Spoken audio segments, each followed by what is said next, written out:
ERP, or Enterprise Resource Planning, integrates processes across the business. But with its popularity has come a few myths. Today we're going to debunk the top 3 misconceptions about ERP.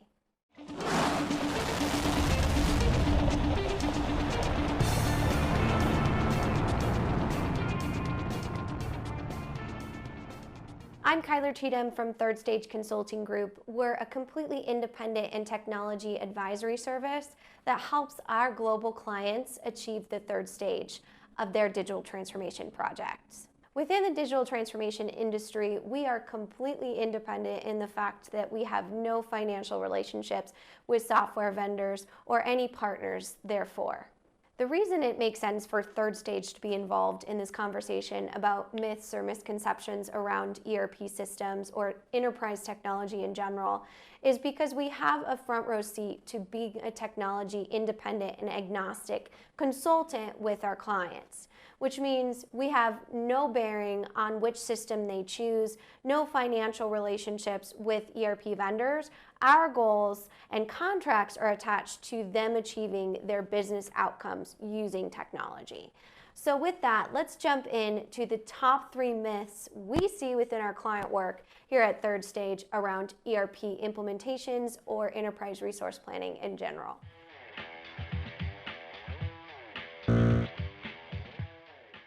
Misconception number 1, ERP systems are only for large enterprise. Many believe that ERP systems are just for big corporations, and that's just simply not true.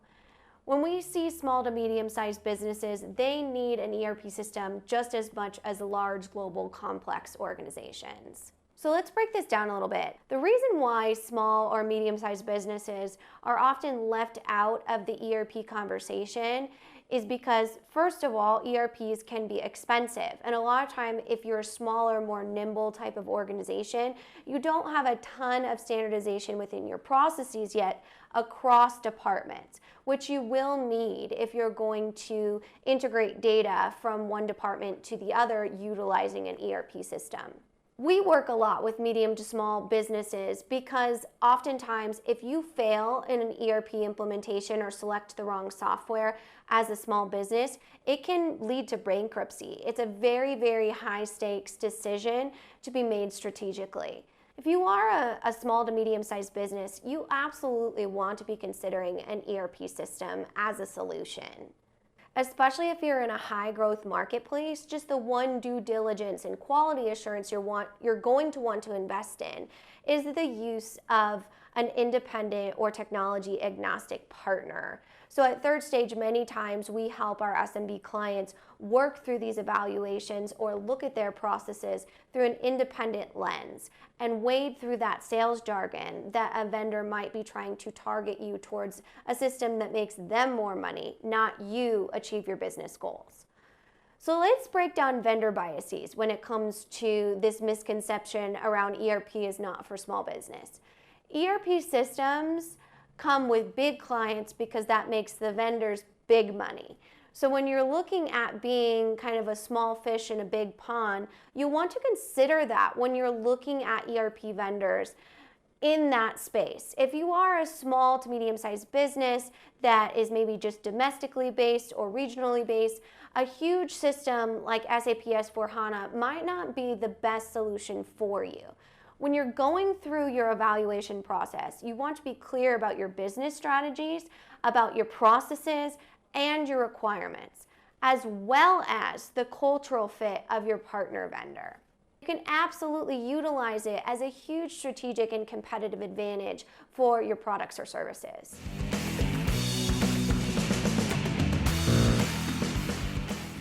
Another myth I'd like to debunk today is that ERP takes forever to set up and it's just way too complicated. With any new tool, technology, process, or service in general, there's a learning curve. But with today's user-friendly interfaces and comprehensive training resources, implementation can be smoother and faster than ever. It's just about picking the right solution and making sure that you're very clear in your phase 0 implementation phase about what you'd like to achieve and how your implementation will be executed. So again, let's break this myth down. Once upon a time, and sometimes it still is a reality, that ERP implementations can be incredibly complex, very expensive, and they still have an extremely high rate of failure. Those are all facts. When we looked 20 years ago, we had a few systems that were available, and you needed to match your business processes, strategies, and people with the technology. That has now evolved, where there is more competition in the marketplace to match your needs with the right technology. When we look at either ERP or a best-of-breed solution or an ERP suite with specific industry applications or bolt-ons, those are all great options to make sure your technology stack is optimized for your business goals. The core of this myth is true, as it used to be something that you needed to overcome and could be something that happens if you don't pay attention and are intentional about your implementation planning. The insurance policy for a good implementation plan to ensure that you're not looking at high complexities or blown budgets is to invest in an independent PMO or project management team. This team will come in to make sure that your implementation is planned accordingly, is on track, and you really engage in that third stage of digital transformation, or you make sure that you're achieving and optimizing business value post go live. At third stage, we are sought after independent expert witnesses when it comes to projects that have gone to actually litigation, where one party is looking for damages from another from a failed implementation. Many times, those projects have a central theme of not effectively planning their implementation. Like I mentioned earlier, that phase 0 or pre-implementation planning is absolutely critical. Are you aligned with the strategic vision of your organization?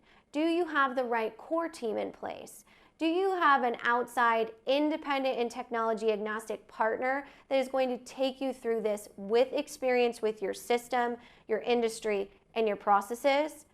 Are you aware of the human component of your culture to ensure that you've assessed any areas of potential resistance?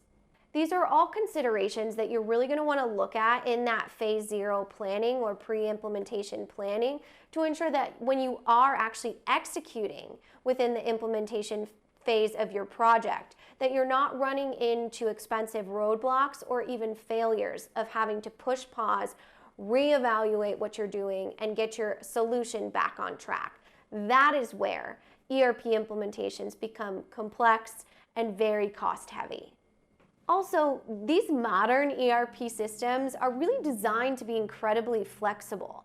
They easily adapt to changes in the business process, scale as the company grows, and even integrate with newer technologies. That one-size-fits-all approach is dead. And really now you have the opportunity to be an advocate for your business of what you need for your digital strategy.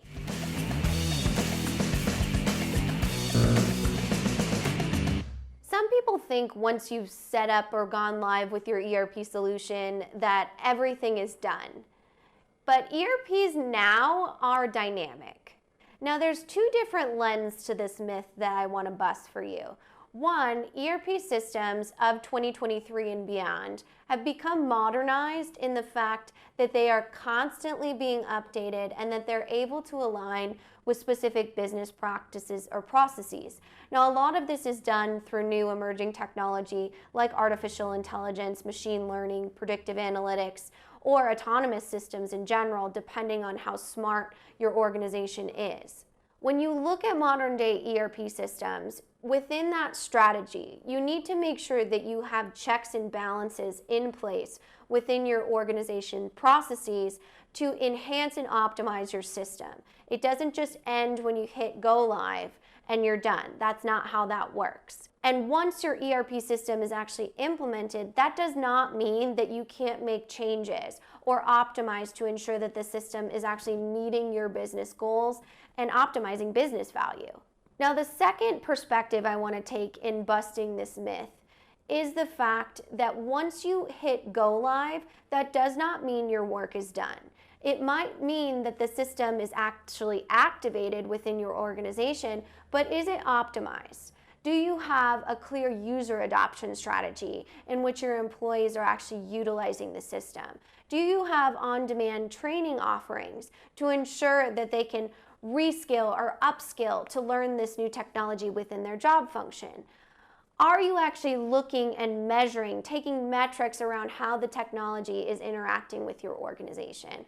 All of these do not stop and is not set in stone, like this myth said, once you turn on your system. They are a living, breathing, strategic initiative that you want to ensure you give intention and mindfulness around measuring and optimizing within your business.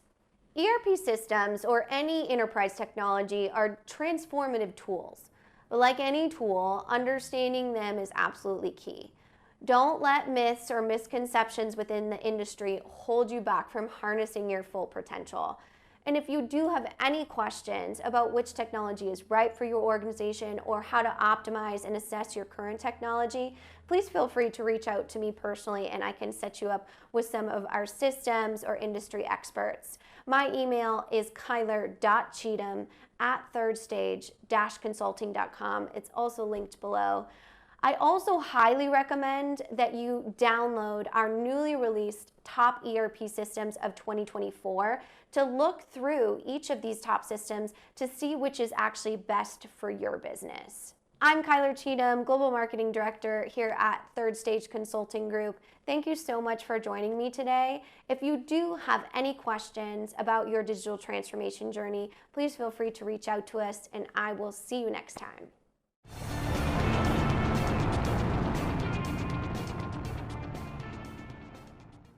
With any new tool in litigation, it's fine. I'm Kyler Cheatham from Third Stage Technology Group. That's not the name of our business. I don't know why I just said that.